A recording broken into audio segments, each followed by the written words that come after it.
ustedes bienvenidos a este espacio Aprendo en Casa, un proyecto que ha desarrollado el Ministerio de Educación Pública en coordinación con la Universidad Estatal a Distancia y el SINAT. Soy Montserrat Párez y me emociona muchísimo estar compartiendo con todos ustedes. El día de hoy tenemos a una invitada muy especial, la señora María Alexandra Late, directora de la Dirección de Desarrollo Curricular. Bienvenida.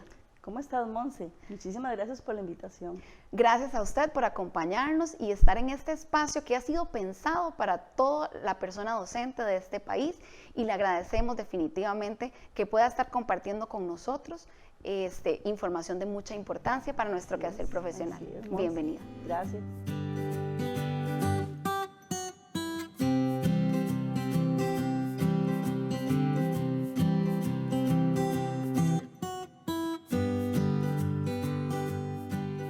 Doña María Alexandra, sabemos que el Ministerio de Educación Pública ha venido implementando acciones a nivel nacional con todo este proceso de transformación curricular. ¿Podría contextualizarnos cuál ha sido ese proceso?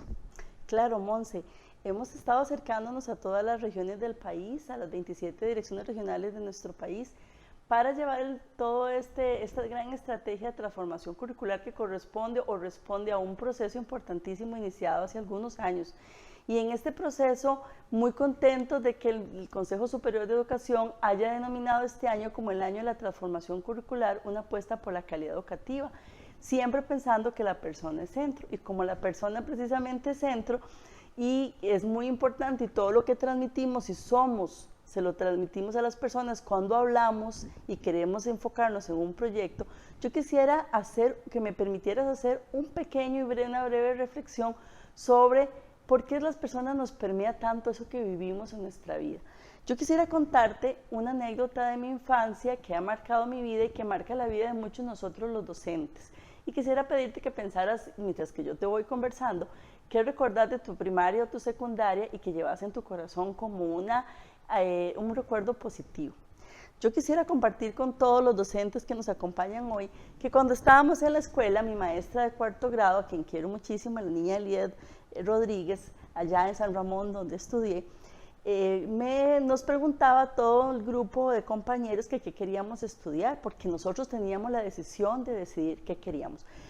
Cuando crezco yo comprendo que esos eran los temas generales que ella tenía que desarrollar con nosotros, pero en ese momento ella nos decía que nosotros teníamos altísimos poderes de decisión y que ella lo que quería era que estuviéramos felices. Y nos planteaba, por ejemplo, que nosotros estudiáramos el sistema solar, o que había otro tema muy importante como es la materia y otros temas, y nos iba diciendo, tenemos 4 grandes, o quieren estudiar el sistema solar o la materia, los sistemas del cuerpo humano, las plantas, y yo me ponía a pensar así, siendo una niña de 10 años, que eso del sistema solar a mí me parecía un poco como abstracto, ¿verdad? Porque yo volví a ver el cielo y lo que veía era el sol, las nubes, y como que no me llamaba mucho la atención.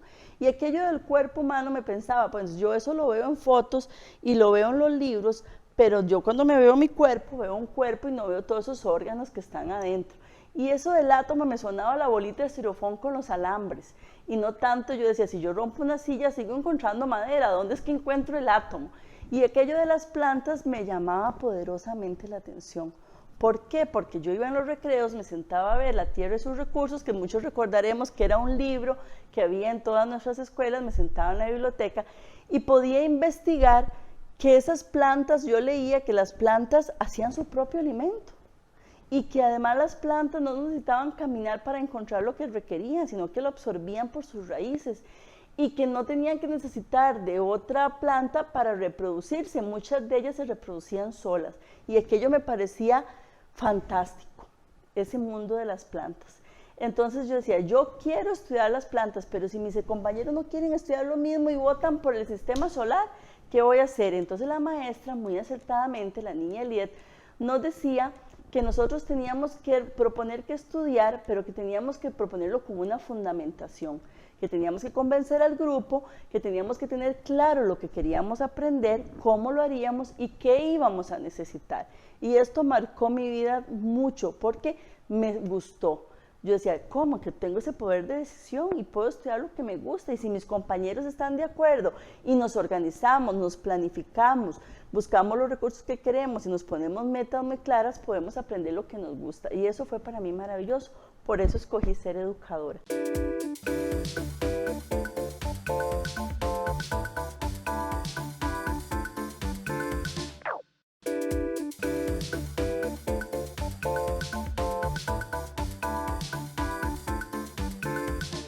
Quisiera saber, ahora sí, Monse, ¿cuál es tu recuerdo de la primaria o la secundaria que marcó tu vida? Contame. Bueno, doña María Alexandra, yo recuerdo en primaria a mi profesor de música. Él tocaba clarinete, pero siempre en los recreos, él sacaba su clarinete para ejecutar alguna canción. Entonces todos salíamos corriendo al recreo para poder escuchar al profe de música tocando clarinete. Entonces es un recuerdo que yo valoro y guardo muchísimo Por eso estudiaste ser profesora de música y ahora asesora nacional de música. Así es. Efectivamente, estos recuerdos y estas acciones positivas marcan nuestra vida. ¿Por qué? Porque el proceso educativo es un proceso cargado de emociones. Y eso es fundamental, porque por eso la persona es el centro, ya no el centro educativo frío como institución, como infraestructura, sino que nuestra política curricular y nuestra política educativa, la persona es centro del proceso educativo, sujeto transformador de la sociedad, nos permite a todas y todos reconocer la importancia de las emociones, la motivación, cómo aprende el cerebro, por qué las habilidades son importantes, y por eso hace que ahora estemos en Costa Rica en un proceso de transformación curricular.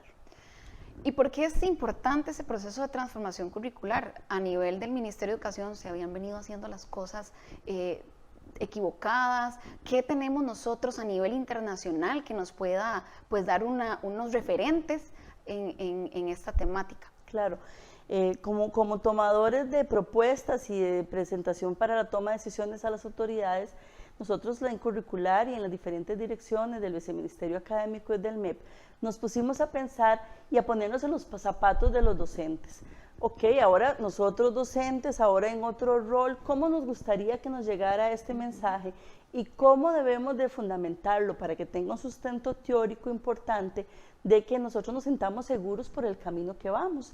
Entonces, en esa propuesta tenemos mucha claridad que primero nos gusta comprender qué es lo que está pasando. Cuando ya comprendemos qué está pasando, entonces ahí decimos, sí, ahora sí yo me apunto con esto porque me parece que realmente es importante. Y cuando yo me apunto y me pongo a trabajar, entonces me gusta profundizar y hacer y proponer. Y eso es lo que nosotros estamos haciendo con el proceso de transformación curricular, que todos entendamos y que queramos ser parte de. Como usted bien dice, Monse, hay investigaciones importantísimas a nivel internacional, hay propuestas de organismos y de foros internacionales que muchos de nuestros docentes y autoridades y la gente que nos dedicamos a educación conocemos, que han dado importantísima información para decir que nadie se quede atrás. La educación de calidad debe ser para todos y todas. Y no debemos quedarnos simplemente en la cobertura, sino que debe ser una educación de calidad.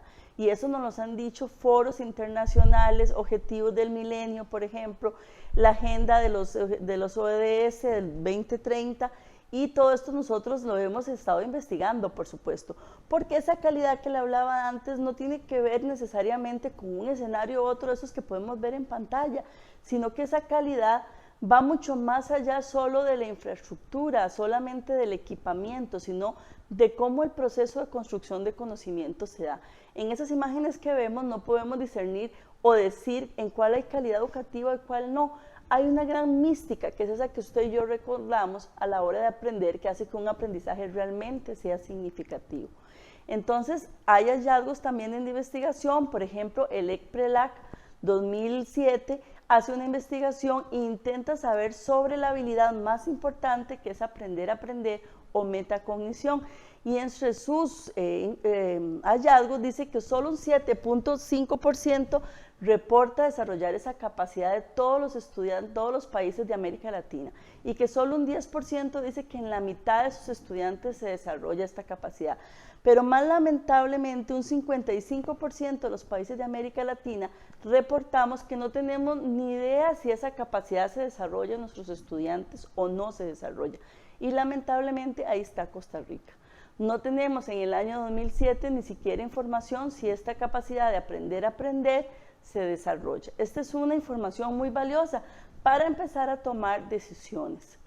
Además, estudios importantes nos dicen que hay una buena noticia. A veces justificamos que no hemos logrado la calidad en los países de América Latina porque nuestros niños y jóvenes nacen en ambientes disruptivos, ambientes poco potenciadores del aprendizaje de calidad, porque nuestros niños tienen en sus ambientes algunas deficiencias sociales, económicas, alimentarias.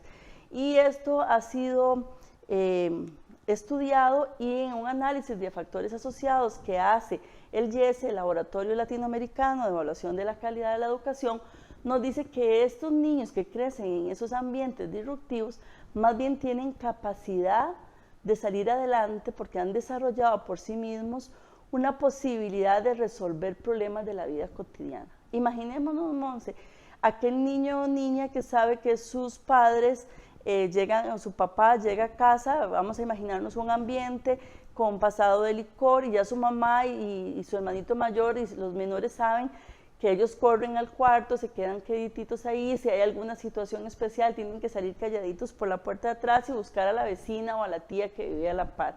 O que aquellos niños que tienen poca comida y saben que racionan su comida durante el día. Son hechos realmente lamentables que no quisiéramos para nuestra niñez, pero que no nos justifican el no poder lograr la calidad con ellos. Ellos son personas que han desarrollado de resolver situaciones de la vida cotidiana con sus herramientas. Esta información de investigación es sumamente importante. Otro tipo de información es pensar, bueno, ¿cómo se aprende en esos lugares que sabemos que se logran los mejores resultados? Vos y yo, dedicadas a esto, sabemos que hay países, por ejemplo, como Singapur o Finlandia, que logran grandes resultados a nivel de pruebas internacionales, y nosotros decimos, bueno, pero ¿cómo se hacen las cosas ahí? Porque es que ahí sí funcionan bien las cosas, ¿qué es lo que están haciendo? Y investigaciones importantes con información que nos da las pruebas PISA, nos dice que los gobiernos han ido invirtiendo muchísimos años en diferentes estrategias, por ejemplo, en el feedback individual, en el desarrollo de habilidades, en tutorías en grupo, en aprendizaje colaborativo, en grupos más pequeños, en infraestructura, en tecnología. Pero si podemos ver el gráfico que está en pantalla, nos damos cuenta que eso tiene un impacto según esas barras azules que aparecen, pero tienen un costo muy elevado aquellas que menos impacto tienen. ¿Cuáles están teniendo más impacto?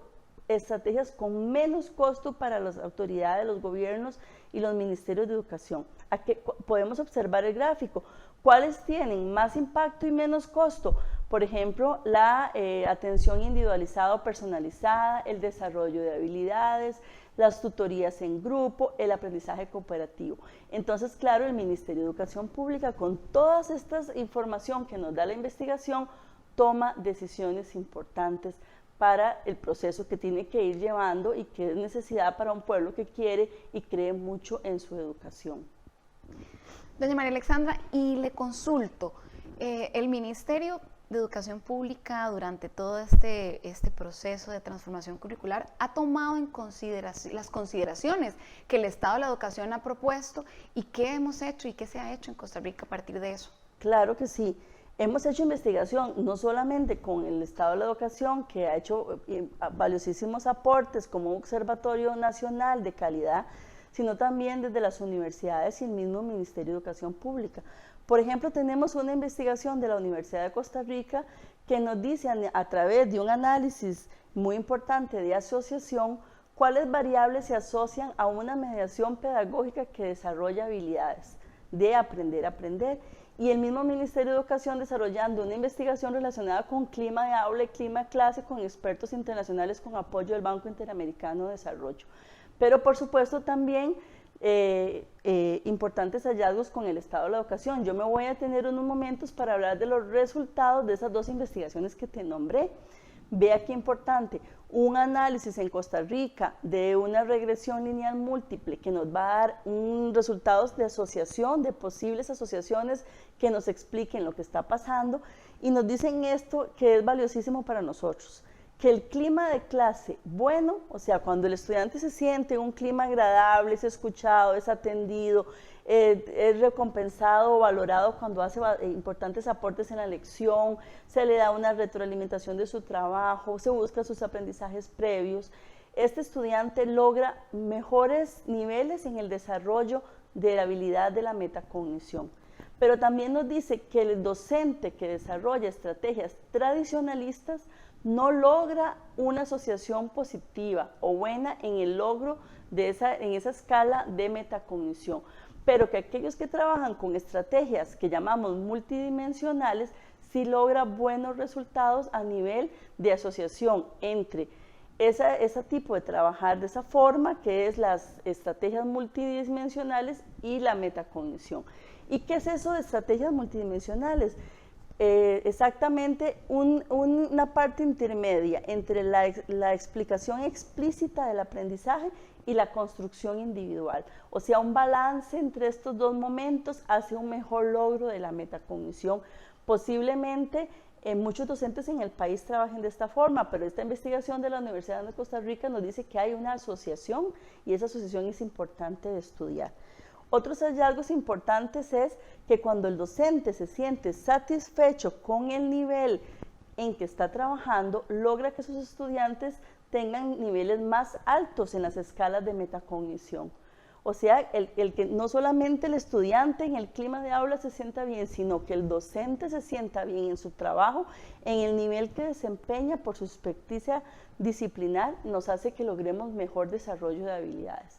Y por último, muy importante, que es, yo creo, un hallazgo fundamental, es que si hay una escala de conciencia metacognitiva bien, que logra niveles altos, es aquel estudiante que se siente bien, como dijimos antes, que recibe la instrucción en una práctica multidimensional, pero que a mayores logros de conciencia metacognitiva, mayor rendimiento académico. Entonces vean cómo vamos hilando que el clima de clase es importante, que las prácticas tradicionales no nos dan la información, los resultados que queremos, que el camino son esas prácticas multidimensionales, que es importante como el docente se sienta, pero que además de que logramos mejores niveles de metacognición, logramos mejor rendimiento académico. Y también tenemos estudios, que es el estudio siguiente, que nos dice que no solamente buen nivel académico, sino que más permanencia. Y usted sabe, Monse, que la permanencia para nosotros como sistema educativo es sumamente importante. En relación a la permanencia, hicimos otro estudio que hemos denominado factores de clima de clase y clima de aula. Ustedes pueden ver ahí los compañeros docentes que nos acompañan, qué es el clima de clase y qué es el clima de aula, clima escolar y clima de aula, muy, muy importante. El clima escolar es el ambiente general de la institución, donde tienen que ver con indicadores como la calidad del apoyo del profesorado, la calidad de las actitudes de los alumnos, la calidad del apoyo de las familias, la calidad del clima de seguridad, pero también el clima de clase, que ya tiene que ver con motivación, con emociones y con disciplina y convivencia. Aquí también tenemos un importante estudio que responde a un primer hallazgo de un marco teórico que ya fue comprobado a través de un análisis de ecuaciones estructurales, o sea, podemos hablar de causalidad, ya no solo de asociación, donde nos dice que un clima escolar adecuado favorece, mire usted, la disminución de la exclusión se favorece en un 27% cuando el centro educativo tiene su aprendizaje dirigido no al resultado, sino al proceso. Cuando a mí me importa usted como estudiante, cuando yo le doy el apoyo como estudiante, no solo me importa el resultado, sino el proceso. Esto hace que los estudiantes permanezcan más en el centro educativo. La satisfacción del profesorado, por ejemplo, en ese esquema que les presentamos, vean qué importante, cómo que la dirección del centro educativo sea comunicativa, participativa, haya estímulo al aprendizaje, favorece muchísimo el buen ambiente en el centro educativo. Y por último, muy importante, también cómo el clima de clase, la motivación tiene un altísimo peso con la satisfacción y el permanecer en el centro educativo. Antes decíamos, pero esto de la motivación es importante, esto de la motivación, aquí comprobado en un estudio de asociación. Entonces, todos estos hallazgos tan importantes hacen que el sistema educativo, por supuesto, con una buena base, ¿verdad?, de investigación y teoría, tome decisiones para la transformación curricular. Doña María Alexandra, me parece maravilloso todo este fundamento científico que también va acompañado de esas investigaciones internacionales y que le dan pues unas bases muy sólidas a toda esta propuesta y la transformación curricular. Pero, ¿qué dice el estado de la educación a partir de esto? ¿Respondemos realmente a esas consideraciones del estado de la educación? Así es, Monse, todos los aportes del estado de la educación han sido muy valiosos para nosotros. Por ejemplo, desde cada uno de sus informes se nos da luces y guías por donde debemos nosotros también ir evaluando y tomando decisiones. Desde el año 2005 nos dicen que tenemos que volver nuestra mirada hacia las habilidades, y esto es importantísimo, aprender a aprender, por ejemplo. En el 2008, por ejemplo, nos dicen que hay que estudiar las situaciones de aula y que esas buenas prácticas hay que llevarlos a los demás docentes. En el 2011 nos dicen, ojo, hay que aprender de neurociencia, de neurobiología, de las bases del desarrollo, y eso nos da otra importante luz para seguir. En el 2013, por ejemplo, nos dice, hay que explorar ambientes de aprendizaje, tenemos que saber qué es lo que está pasando dentro de los salones de clase. En el 2015, muy lastimoso para nosotros, nos dicen nuestros estudiantes todavía no saben analizar, razonar, comunicarse, resolver problemas. En el 2017 nos dice, por ejemplo, que hay que formar en nuestros docentes y no solo en los estudiantes habilidades para que ellos puedan desarrollar los programas de estudio. Y ahora en el último informe nos dicen hay grandes logros en el proceso de todo lo que es la fundamentación, política educativa y curricular, pero ocupamos que eso realmente suceda en el aula. Y esto realmente da respuesta a lo que contamos antes, ¿verdad? Lo que hablamos antes de todos los hallazgos internacionales, nacionales y lo que el estado de la educación nos dice. Esto ha sido para nosotros muy importante para la toma de decisiones. Y es por eso que desde el año 2009 el Ministerio de Educación Pública entra en un proceso de transformación curricular. Así como te estoy contando y que vos como parte del MEP conoces, como todos los docentes del país, desde el 2009 empiezan a cambiar los programas de estudio y hay un cambio de programas de estudio de ética, estética y ciudadanía, posteriormente programas de estudio del enfoque de educar para una nueva ciudadanía, todo esto alineado a la aprobación por parte del Consejo de la Política Curricular, Educar para una Nueva Ciudadanía en el 2015, nuestra nueva política educativa, ya muy necesaria después de una política que se llamaba hacia el siglo XXI y que ahora se llama la persona centro del proceso educativo, sujeto transformador de la sociedad. Posteriormente hay una revisión y se remoza el reglamento de los aprendizajes, dándole muchísimo peso al trabajo cotidiano. Importantísimo, ya no vemos solamente el resultado, sino el proceso con altísimo valor, y una alineación también con macroevaluación desde el cambio de bachillerato a pruebas FARO, donde pruebas FARO también viene en primaria a darnos una visión de qué es lo que está pasando en primaria y nos permite tomar decisiones prontas y oportunas, no ya cuando el estudiante ha salido del sistema, sino antes para que podamos mejorar los procesos en el aula. Y por supuesto la transformación curricular, que estamos como estrategia yendo a todas las regiones en 4 fases y que vamos por la tercera fase.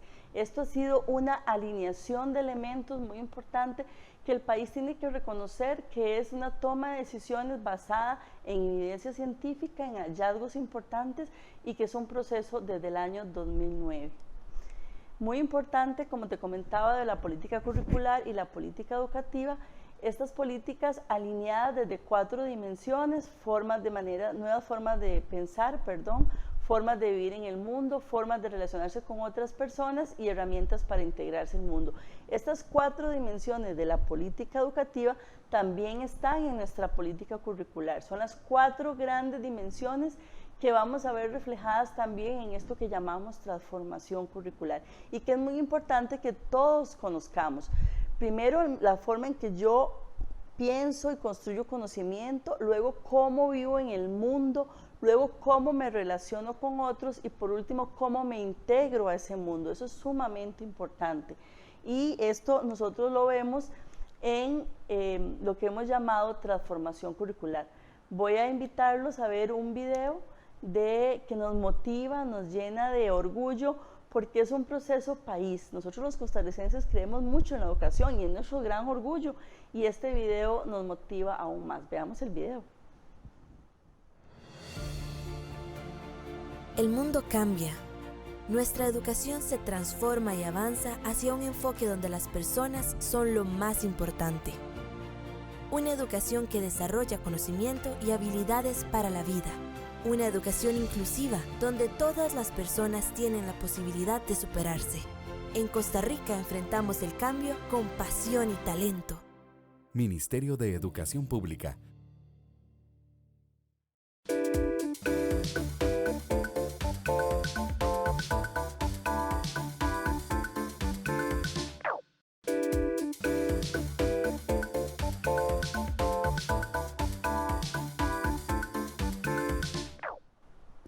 Doña María Alexandra, muchos docentes tal vez todavía se siguen preguntando qué es una habilidad y cómo es ese proceso de mediación pedagógica transformadora. No sé si usted nos puede aclarar un poco más el panorama. Sí, Monse, aquí muy importante que nosotros los docentes del país entendamos que nosotros, con esto que nos da, las líneas que nos da, todo lo aprobado por el Consejo Superior de Educación, no somos implementadores de una política educativa, somos los principales tomadores de decisiones curriculares en el aula, y esto es sumamente importante, porque con esta forma de vernos como tomadores de decisiones podemos realmente plantearnos cómo es esa mediación, porque nosotros la vamos a decidir, y qué es una habilidad. Yo sé que esa duda sigue existiendo en nuestros docentes, que se siguen preguntando, bueno, pero entonces una habilidad o una competencia, ¿y qué? Entonces, ¿cómo lo hago para hacerlo? ¿Será que antes lo hacía mal y ahora cómo lo tengo que hacer? Pero yo he trabajado años haciéndolo. Bueno, sin lugar a dudas, muchas de las cosas que los docentes del país hacen estaban enfocados hacia el desarrollo de una habilidad, pero tal vez no tenían un ordenamiento lógico para cumplir con todos esos procesos. La habilidad nunca va a competir con un aprendizaje esperado de un programa de estudios. El aprendizaje esperado siempre va a ser nuestra meta a dónde vamos a llegar. La habilidad va a ser la forma metodológica que nosotros desarrollamos para lograr ese aprendizaje esperado. Esa habilidad me va a permitir en una suma de habilidades ser competente para realizar muchas acciones. Y esa conceptualización de habilidad, aunque en el mundo hay muchas conceptualizaciones diferentes, tenemos una propia. Una que nos dio el Consejo Superior de Educación y que dice que las habilidades son capacidades aprendidas por la población estudiantil y que nos sirven para enfrentar situaciones de la vida cotidiana.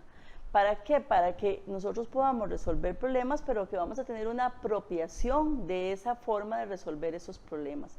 Y eso es sumamente importante. Todas aquellas habilidades que nos llevan a enfrentar situaciones de la vida real, y a desarrollar una posible respuesta y un aprendizaje.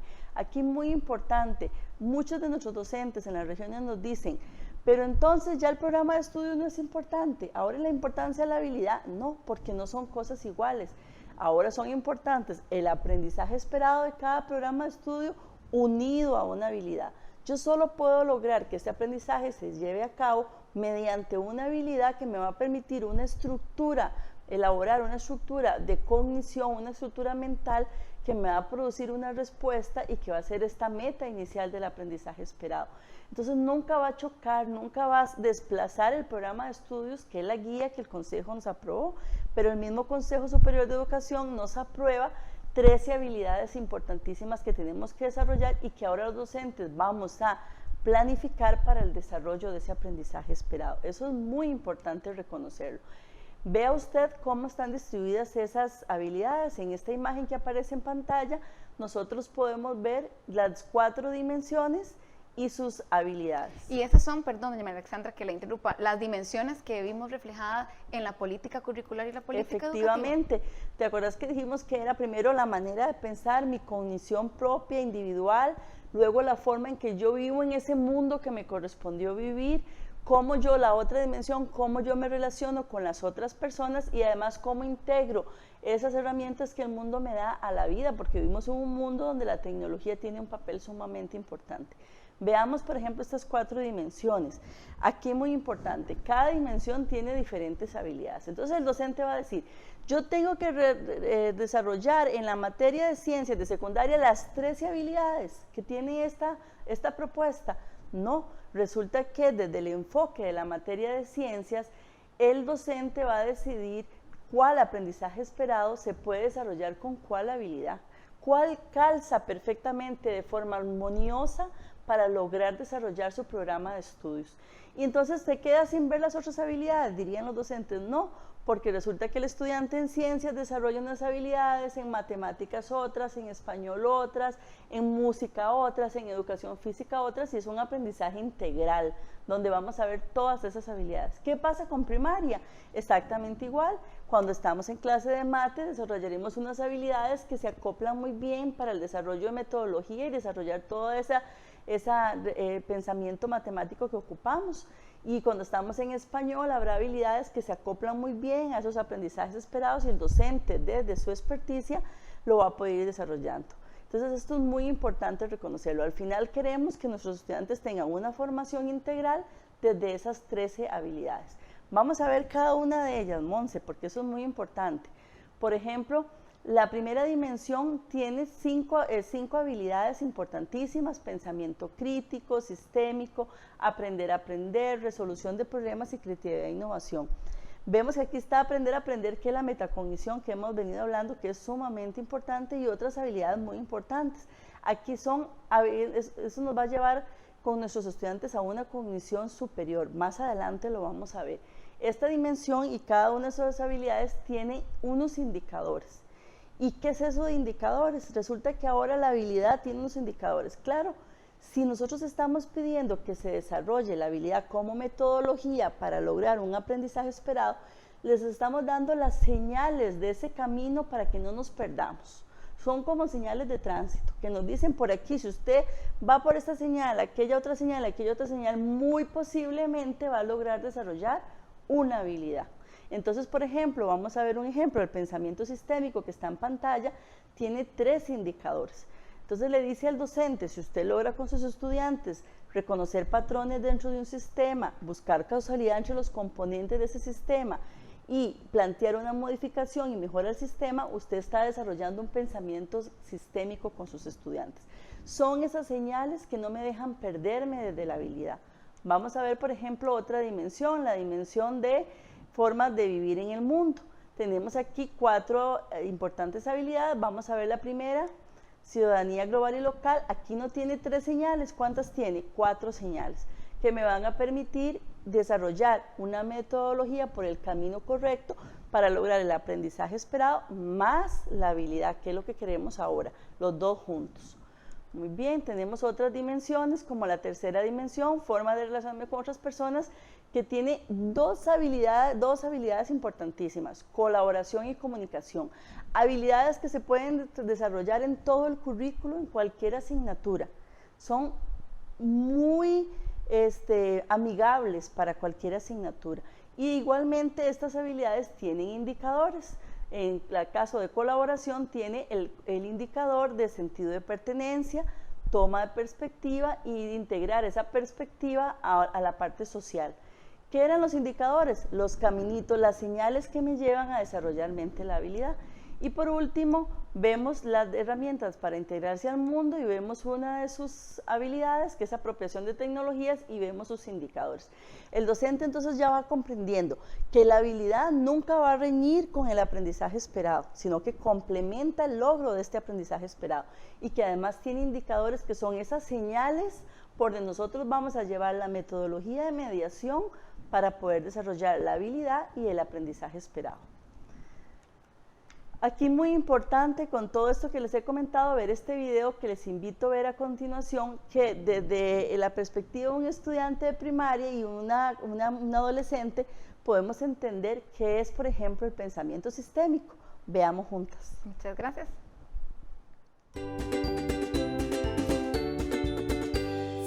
Ay, ¿y aquella vez estaba tan enojada?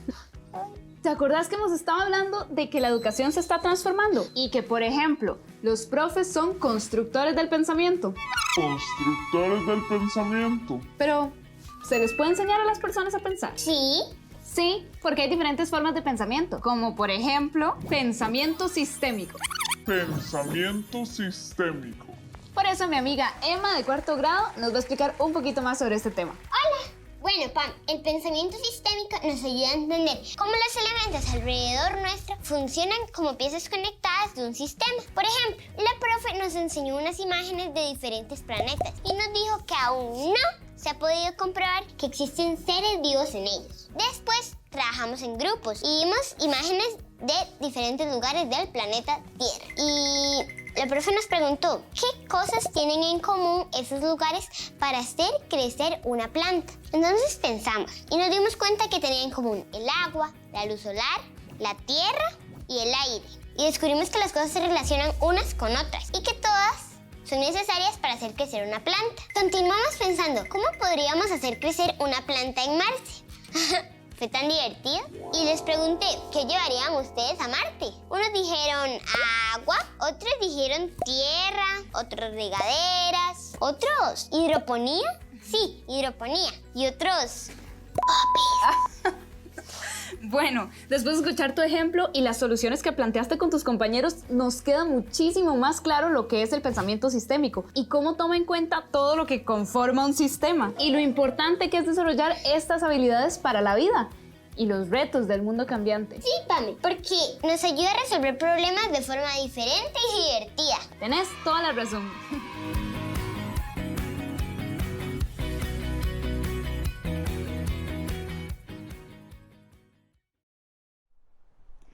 Doña María Alexandra, entonces la persona docente debe tener ahora una actitud de investigar, de empaparse de toda esta fundamentación teórica tan valiosa para poder llevar a cabo la transformación curricular. Claro que sí, ahora y siempre nosotros los educadores tenemos que ser investigadores. Nosotros somos pedagogos, somos personas dedicadas a la enseñanza, a la construcción de conocimiento, debemos ser investigadores. Tenemos que conocer mucho sobre neurociencia, sobre psicología, sobre sociología, ir ampliando nuestro marco epistemológico.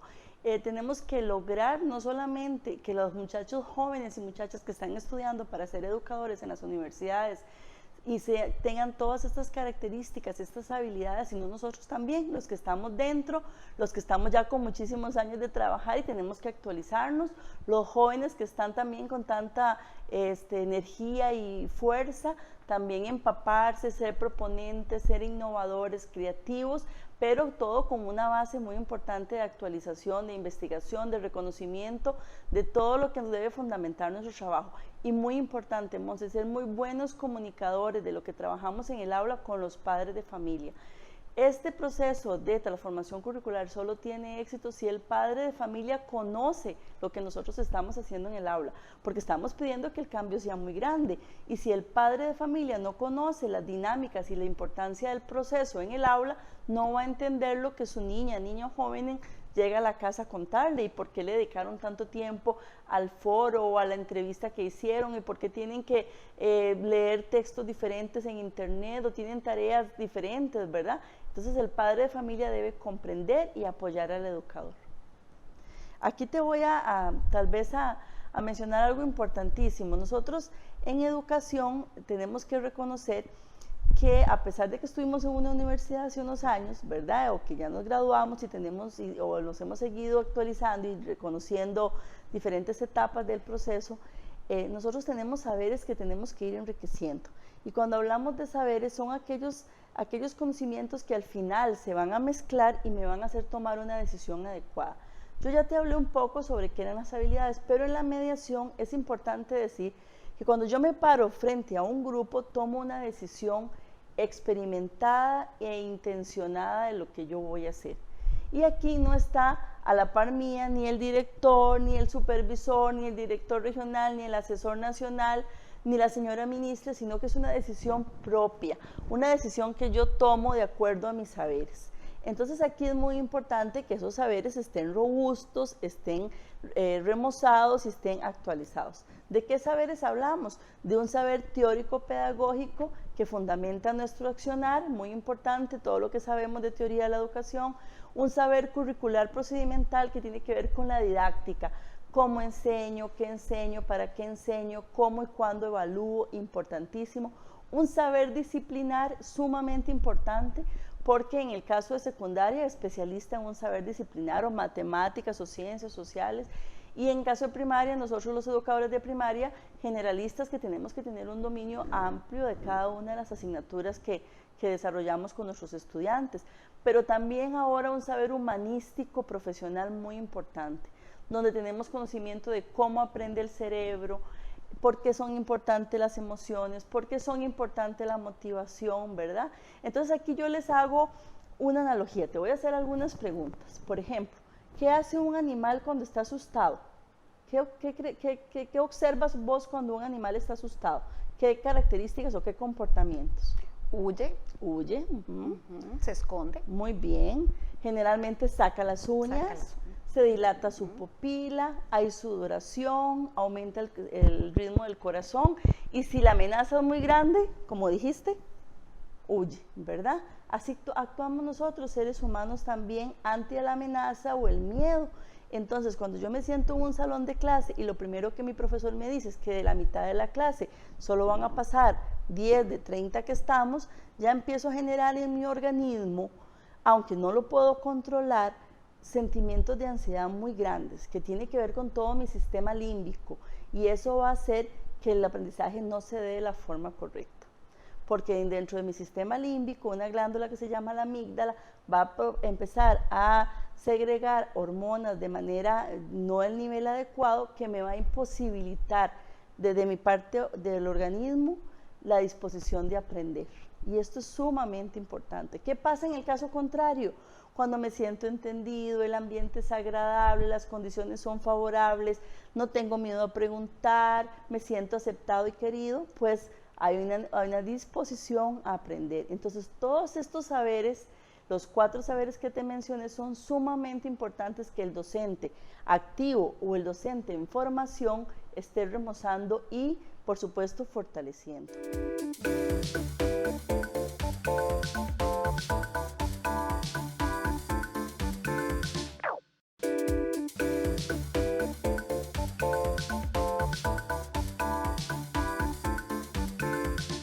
Estos saberes curriculares humanísticos que nosotros venimos hablando, Monse, tienen que estar acompañados de un conocimiento por parte de la persona docente de cómo aprende el cerebro. Y esto es sumamente importante. Vamos a ver un gráfico donde podemos ver esos caminos de cognición que le pedimos a nuestro docente realizar. Vamos a empezar con lo primero. Nosotros como docentes, desde una mediación pedagógica que sabemos que es experimentada, intencionada, como lo hemos venido hablando, donde los saberes se van a mezclar y donde vamos a tomar decisiones importantes, vamos a pedir al estudiante, o le pedimos al estudiante, tareas de una cognición básica, pero queremos pasar a una cognición superior. ¿Y qué significa esto? Cuando esas solicitudes entran por los receptores sensoriales del organismo del estudiante, donde les presentamos múltiples formas de representación de lo que queremos, múltiples formas de comunicación, el estudiante decodifica toda esa información y lo lleva al cerebro.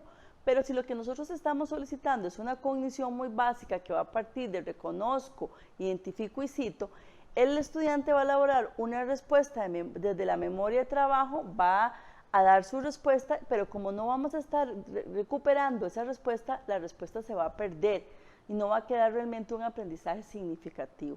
¿Qué queremos nosotros y qué pedimos nosotros desde este abordaje de transformación curricular? Que sigamos ese proceso de cognición básica, que es fundamental porque la memoria es muy importante para el aprendizaje, que pasemos por esa cognición básica, que es un camino importantísimo, pero que ampliemos ese abordaje a una cognición superior. ¿Y a qué llamamos esa cognición superior? Pues precisamente las habilidades de maneras de pensar, que les pidamos a los estudiantes resolución de problemas, pensamiento crítico, aprender a aprender, pensamiento, creatividad, innovación, esas habilidades que nos ayudan a ir más allá de una cognición básica y que realmente va a producir un aprendizaje significativo. ¿Por qué? Porque vamos a estarle pidiendo constantemente reelaborar una respuesta siguiendo por esas señales de la habilidad que hablábamos antes, que son los indicadores, y que le va a permitir al estudiante no solo desde su memoria de trabajo, sino de una memoria a largo plazo, construir conocimiento y que este sea más significativo. ¿Qué ha pasado con nosotros durante años? Que nuestras estrategias de mediación llegaban a una cognición básica, el estudiante elaboraba una respuesta, la daba, pero ese aprendizaje no era realmente significativo, porque no había una recuperación de esa información. Ahora estamos pidiendo ese transitar por un camino un poco más complejo, más elaborado, pero que muy accesible para el estudiante conforme vayamos en la mediación pedagógica posibilitando estos espacios. Entonces ya no solamente esa cognición básica que el cerebro elabore, sino que pase por esa cognición superior y que esas señales de ese caminito que son los indicadores de la habilidad nos lo permitan hacer. Eso sería importantísimo para dar el salto que queremos. Nuestros estudiantes en nuestras aulas tienen que tener esos espacios que el desarrollo de esa cognición superior requiere, que son espacios donde el estudiante investigue un tema, elabore una respuesta, tome una postura, plantee una solución. Eso es fundamental para lograr la transformación curricular. Doña María Alexandra, entonces podríamos decir que todo este proceso que estamos llevando a cabo en el país a nivel de transformación curricular responde, se asemeja a todos esos países que han tenido muy buenos resultados en pruebas. Sí, Monse, vamos a compartir un gráfico precisamente de lo realizado por países como Finlandia y Singapur, donde vemos que ellos están realmente en una media entre una instrucción totalmente orientada al estudiante menos tradicionalista y una docencia totalmente directiva o más tradicionalista. Vamos a ver, por ejemplo, cómo estos países se centran también en la media y vemos los países como Canadá, Singapur, Alemania, por ejemplo, que están ahí entre esa media, entre esos dos tipos de instrucción. No sé si los que nos acompañan, y usted también se acuerda, que al iniciar la presentación hablamos de que la investigación realizada en Costa Rica nos decía que la pedagogía multidimensional o la didáctica multidimensional lograba mejores niveles de desarrollo de las habilidades. Precisamente lo vemos en este resultado, cómo se comprueba también. Una mediación pedagógica centrada a mitad, digamos, balanceada entre una instrucción menos tradicionalista y una totalmente de manera tradicionalista. Eso es lo que nosotros queremos. No debemos de decir que debe ser totalmente constructivista, donde el estudiante no tenga un acompañamiento y un modelaje y una serie de opciones de cómo ir llevando su proceso de construcción de conocimiento. Cuando hablamos de multidimensional, precisamente nos asemejamos a lo que hacen estos países que logran grandes resultados o buenos resultados en pruebas internacionales.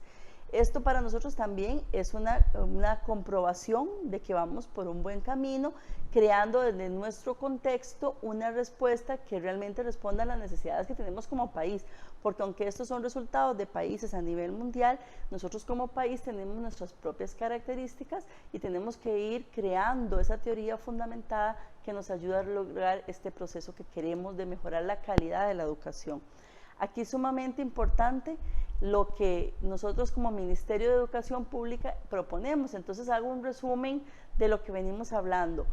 Muy importante, una política educativa alineada, una política curricular alineada donde la persona es el centro, una mediación pedagógica que propicia el desarrollo del proceso, no solo del resultado, una capacitación docente enfocada en los saberes que el docente necesita, el Instituto de Desarrollo Profesional ayudándonos a que realmente esos cursos que los docentes reciban sean dirigidos a lo que el docente necesita para la transformación curricular, y un proceso o estrategia de mediación pedagógica en el país que realmente se caracteriza por el acompañamiento con el docente.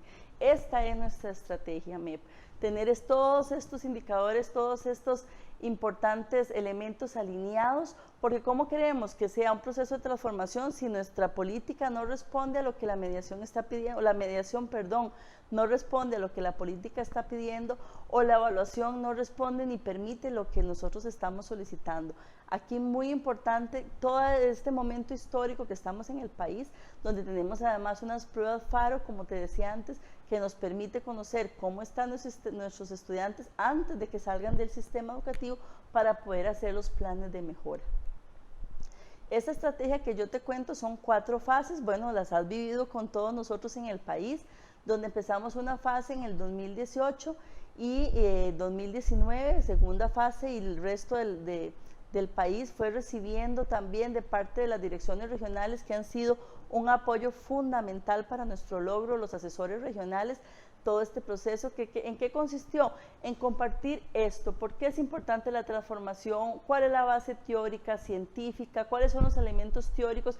Y una segunda fase donde les dijimos, ahora sí, desde sus direcciones regionales, cómo esto se acomoda a sus realidades. Y estamos en este momento, 2020, en la tercera fase de transformación curricular, que consiste en promover ya la mediación pedagógica que desarrolla el aprendizaje esperado y la habilidad, y acompañándolos, y algo que nos tiene sumamente contentos, proveyendo al docente de la caja de herramientas, un recurso digital que nos permite a todos los docentes encontrar en un mismo lugar, a nuestra mano, sin que requiera un acceso o un link especial, todo lo que requerimos para desarrollar esa mediación pedagógica. Tendremos una cuarta fase, que es la conformación de redes pedagógicas o comunidades de aprendizaje, que será fundamental para que realmente el cambio se asiente, se fortalezca en todas las regiones, donde los docentes se ayuden entre docentes, donde hayan mentores entre ellos mismos, comunidades de aprendizaje, donde se compartan buenas prácticas de lo que hacen los docentes para desarrollar habilidades y aprendizajes esperados, y que creemos que va a ser un momento riquísimo, que al final de año, por cierto, tenemos el primer encuentro de buenas prácticas relacionado a la transformación curricular. Y entonces, doña María Alexandra, podemos decir que todo este producto que hoy usted nos está presentando, de este proceso que se ha venido llevando a cabo, tiene un trabajo de muchos años atrás, y no es únicamente de algo que está sucediendo ahora, sino que ha sido un constructo de muchas personas y de un proceso en equipo, porque al fin y al cabo el MEP somos todos. Así es. Y tenemos definitivamente herramientas que a nosotros también como docentes nos ayudan en nuestro quehacer profesional. Así es, el cambio nunca es fácil, ¿verdad? Sin embargo, nosotros contamos en el país, y yo soy la primera defensora de esto, de docentes con altísima vocación. He trabajado como educadora muchísimos años de mi vida, y sé que los docentes lo que quieren es acompañamiento. Y en ese sentido nosotros no nos hemos alejado de las regiones, hicimos un compromiso con ellos de acompañamiento que empezó desde el 2018, y hemos estado yendo a cada una de las regiones a capacitar supervisores, directores regionales, asesores, docentes, ¿verdad?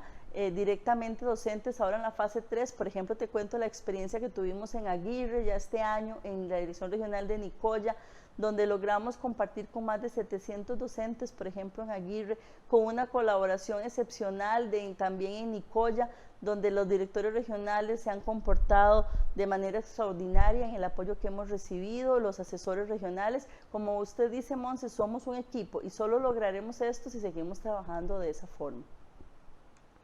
En este mismo acompañamiento que usted y yo estamos conversando hoy, aparte de la caja de herramientas, nosotros elaboramos un instrumento que se llama Orientaciones para la Mediación Pedagógica, donde se operacionaliza todo lo que hemos conversado, pero yo sé que habrán otros encuentros donde se va a poder desarrollar esto a profundidad. Aquí muy importante que el docente no tenga miedo, que estamos dándole herramientas donde le decimos qué es la habilidad, cuál es su concepto, cada uno de los indicadores que eran las señales, ¿te acordás? Por donde vamos a pasar para asegurarnos de desarrollar la habilidad, con sus rasgos. Pero entonces ahora que ya me dijiste que era un indicador, ¿ahora qué es un rasgo? Un rasgo es como yo evidencio que ese indicador se esté cumpliendo, para que el docente tenga, seguridad de que sabe por dónde va con sus señales, que son los indicadores, pero además cómo puede evidenciar que la habilidad de sus alumnos la están desarrollando, y además los niveles de desempeño. ¿Y para qué sirven los niveles de desempeño? Para que sepamos si nuestros estudiantes en relación a ese indicador y a esa habilidad están en un nivel inicial, intermedio o avanzado, y que eso nos ayude también a la calificación de cotidiano. Sabes que ahora cotidiano tiene un peso altísimo de 60, 55 en muchas asignaturas, con diferentes porcentajes de acuerdo al nivel y al ciclo, pero que nos permiten darle peso al proceso, y qué más que tener niveles de desempeño que nos ayudan a evidenciar ese proceso. Pero bueno, todo esto en profundidad, invitamos a todos los que quieren conocer más que sigan estando en Aprendo en Casa para que puedan profundizar. Otros aspectos importantes que quisiéramos compartir hoy es la nueva plantilla de planeamiento que todos los docentes a partir de este año están desarrollando, donde nosotros le pedimos al docente que elabore la mediación pedagógica, que contextualizada, les damos la habilidad a la par del aprendizaje esperado. ¿Y cómo hacemos esta escogencia? Pues muy fácil, vamos a buscar una habilidad, como decíamos antes, que se pueda acoplar a este aprendizaje esperado. No vamos a forzar ninguna habilidad que no sirva a la par de este aprendizaje esperado. Y cuando logramos desde el conocimiento del asesor nacional y de los docentes que nos acompañaron a lo largo y ancho del país para hacer esta elección, logramos agruparlas, entonces vamos a elaborar el indicador del aprendizaje esperado. Y le dimos a los docentes estas 3 columnas llenas para que tuviera muy claro el camino por donde tenía que ir. ¿Y qué le corresponde hacer al docente? La mediación pedagógica contextualizada, de acuerdo a su cantidad de estudiantes, a sus condiciones económicas, geográficas, culturales, a sus posibilidades, al diagnóstico inicial que hizo. Y aquí tenemos que apostar y creer en que nuestro docente costarricense va a hacer una mediación pedagógica muy diferente a lo que veníamos haciendo, pasando por esa cognición básica que antes hablamos y llevándolo a una cognición superior. Tenemos la caja de herramientas, Monse. No sé si has entrado a la caja de herramientas. Sí, claro, y me gustaría que nos pudiera conversar un poco sobre qué podemos encontrar nosotros los docentes si necesitamos o requerimos algo específico para poder ingresar a esta caja. Claro, no vamos a accesar por tiempo, pero muy importante que los docentes solamente ponen en un buscador caja de herramientas y ya les va a aparecer el acceso. Va a tener una portada inicial donde vamos a tener un mensaje de la señora ministra y una bienvenida y un ingreso. Y vamos a topar con una educadora costarricense que tiene diferentes elementos y vamos a poder accesar a diferentes pantallas con recursos de acuerdo a cada elemento. Por ejemplo, el bolso, que es muy importante para todos nosotros, tendrá las plantillas de planeamiento. Y los anteojos tendrá información importante sobre clima de clase y clima de aula que hoy conversamos, por ejemplo. El lapicero va a tener información sobre evaluación de los aprendizajes y así los demás recursos. Hay una aplicación especial para teléfono móvil y también lo podemos hacer de nuestra computadora portátil o de escritorio y es muy amigable en su uso. Les invitamos a que todos los docentes la exploren, entren, busquen recursos. Hay muchísimos recursos, hay más de 1.151 plantillas, hay más de 100 recursos diferentes, tiene un acceso directo a Educatico. Ahora va a tener un botón especial para la emergencia COVID-19, va a tener un botón especial que dice aula virtual para poder bajar ahí todo lo de la estrategia virtual de promoción de la lectura y todo lo relacionado a las guías de trabajo autónomo que estamos nosotros en este momento reforzando para que los chicos en casa sigan aprendiendo y repasando los aprendizajes que ya vieron con sus docentes y aquello del año pasado que no quedó tan claro.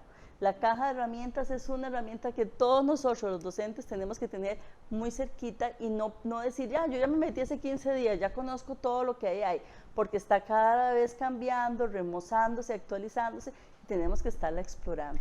Entonces, dentro de esta caja de herramientas, yo como docente puedo tener acceso a todo lo que requiero para mi planeamiento, para la evaluación, todos estos documentos importantes y todo ese fundamento teórico del que usted nos acaba de conversar, ¿lo puedo accesar ahí? Claro, tenemos los videos de transformación, tenemos los documentos oficiales, la política educativa, curricular, las orientaciones, tenemos el reglamento de evaluación, los documentos oficiales de FARO, ¿verdad? Por ejemplo, eso es muy importante, tenemos todo lo que tiene que ver con planeamiento, evaluación, como lo decías, recursos didácticos por ciclo y por nivel, y ahora, repito, para aprovechar las guías de trabajo autónomo como respuesta a la emergencia COVID-19.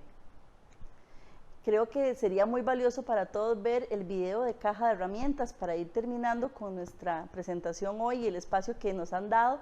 Este video de caja de herramientas nos deja aún más claro lo que acabamos de conversar y nos motiva a explorarla todos los días. Veámoslo. Vamos a ver.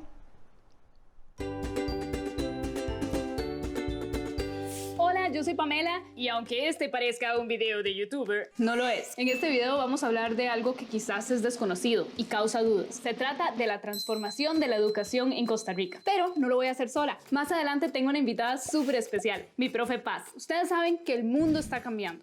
Por eso, la educación debe cambiar. Hoy, el tema de desarrollar habilidades es muy importante y desde las escuelas y colegios, los y las profes construyen el aprendizaje de la mano con los estudiantes. Ahora los profes nos enseñan a pensar, de que saquemos nuestras propias conclusiones. Por eso, el MEP está trabajando el desarrollo de habilidades.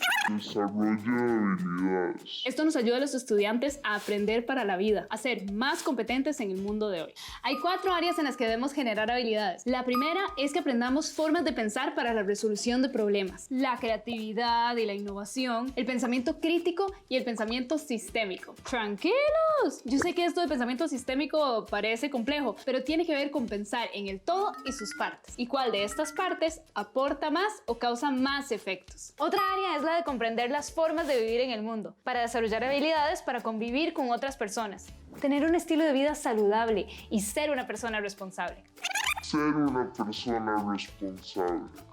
La tercera área en la que debemos desarrollar habilidades tiene que ver con la forma de relacionarse con otras personas. Hola, trabajar en equipo y tener confianza.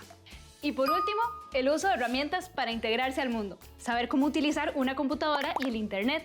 Y por ejemplo, lo más importante, cómo manejo la información responsablemente. Esto tiene que ver mucho con lo que decimos y compartimos en redes sociales. Hola, profe Paz, ¿cómo vas? Súper bien. Qué dicha. A ver, contanos. Bueno, te cuento, Pame. Nuestra profesión nos exige saber y conocer de temas muy variados, desde cómo aprende el cerebro, la importancia de la motivación, las emociones, hasta temas como la identidad digital, la salud sexual, los derechos de las personas menores de edad, entre muchos temas más. Por eso el planeamiento debe estar centrado en la construcción del conocimiento y el desarrollo de habilidades, tomando en cuenta cuáles, cuándo y cómo las vamos a desarrollar. ¿Cómo fue? Seguimos hablando de las habilidades. Ajá, tomando en cuenta cuáles, cuándo y cómo las vamos a desarrollar. Los cambios son necesarios para mejorar y avanzar, pero generan un poco de estrés y los procesos son difíciles. Pero si trabajamos en conjunto, nos colaboramos mutuamente, entonces la tarea se logra y podemos avanzar más rápido. Además, es súper importante que las familias estén al tanto de todos estos cambios y se involucren. Pame, ¿sabes que ahora los docentes contamos con una caja de herramientas que nos sirve para facilitar el proceso de mediación pedagógica? ¿El qué? El proceso de mediación pedagógica. Es la forma en que se promueve, se facilita el proceso de aprendizaje. Con esta guía, todos los docentes del país tienen un aliado con apoyo para la evaluación, planeamientos, documentos educativos oficiales y hasta herramientas para el desarrollo profesional. Profe, con todo esto, lo que nos estás explicando es que ahora los profes tienen más herramientas con qué trabajar. Exacto. Ay, yo pensé que no estábamos listos para toda esta transformación, pero la verdad es que sí. Sí, yo me siento sumamente orgullosa de ser parte de ese cambio. Y estoy segura que de fijo todos los estudiantes podemos aportar mucho teniendo siempre la mente abierta a nuevos cambios. Y ser parte del cambio.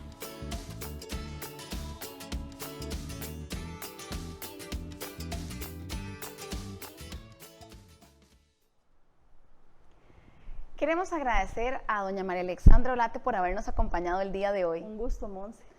Pero también queremos externar un sincero agradecimiento a todas las direcciones regionales de nuestro país, a todo el personal docente que ha trabajado arduamente durante todo este proceso de transformación curricular y a todos nuestros compañeros y compañeras de oficinas centrales. Definitivamente, sin el trabajo de cada uno de ustedes, esto no sería posible, porque la clave está en apoyarnos los unos a los otros. Muchas gracias.